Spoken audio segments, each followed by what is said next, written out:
जी देशर यशस्वी प्रधानमंत्री नरेंद्र मोदींकर नेतृत्व स्वास्थ्य विभाग को सुपरिचालित करी आउछन एवं लोकंकर सरकार डबल इंजिन सरकार ओडिशा रे स्वास्थ्य विभाग रो सुपरिचालित अच्छे। आज कंटा बांजीर ब्लड बैंक रो जेन भलिया दयनीय अवस्था थिला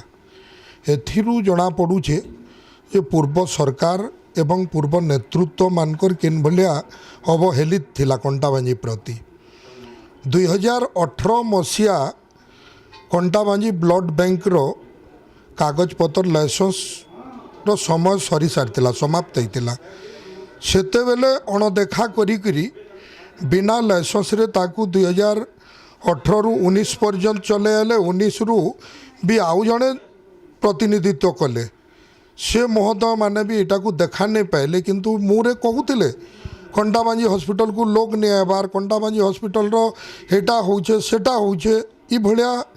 जेन कहूले कंटाबांजी हॉस्पिटल रो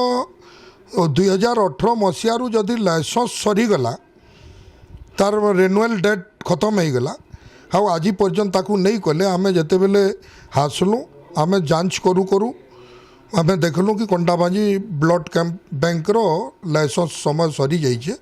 हाँ लाइसेंस आमे नूतन भाव में पंजीकरण कलु एप्लाई करू करू हमको सरकार समय नेले किंतु बहुत तत्परतार सहित करी देले जाकू लाइसेंस बनाबार लगी हाराहुरी 6 मास लगती किंतु मु तो धन्यवाद देवी कि देश रो स्वास्थ्य मंत्री और राज्यर स्वास्थ्य मंत्री को जे एते जल्दी ताकू करी देले एवं ये कंटाबांजी अंचलवासी ताकू कराबार लगी भी बहुत माने सीडीएमओ हो किंबा कंटाबांजी डॉक्टर हो कि अन्य माने जेन माने भी साहाय्य कले बारंबार मते कहीकरी बारंबार ये कथा को सदाबले राज्य रे केंद्र रे पकई करी तुरंत करे कर पाइलु हम निश्चित भाव में आशा करूँ एथर आ से भली असुविधा नहीं हुए जेहेतु किसी लोकंकर अवहेलित लगी आज कंटाबांजी रक्त केंद्र बंद थिला आज चालू है लोक माने रक्त देवे रक्त नेबे